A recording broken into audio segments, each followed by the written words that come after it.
Maybe you've heard this before, that the church is not a building, but that the church is people. Now, to a certain extent, that's true. We'll call these buildings churches because this is where God's people gather. But if the church is people, what does that look like? If I am the church, what does that mean for my life? That's what we're going to be focusing on this week. And we're going to do that by looking at Ephesians chapter 2. And there it says, "You are no longer foreigners and aliens, but fellow citizens with God's people and members of God's household."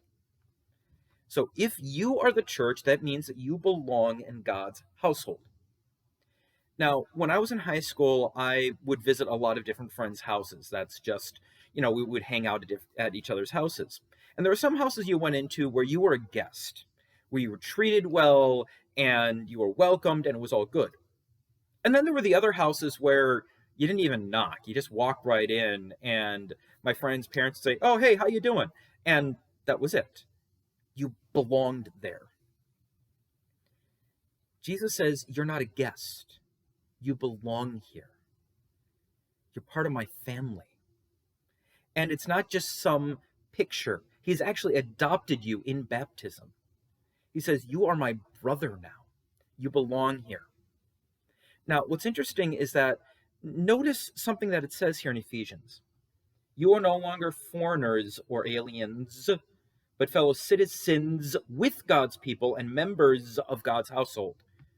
Okay, so I put the zzz in there really hard. It's plural. That if you are the church, you are not alone. That you gather with other Christians. That's why buildings like this are kind of important, so that we have a space to gather. It doesn't have to be in a building like this, though. It can be in a park, it could be in someone's house.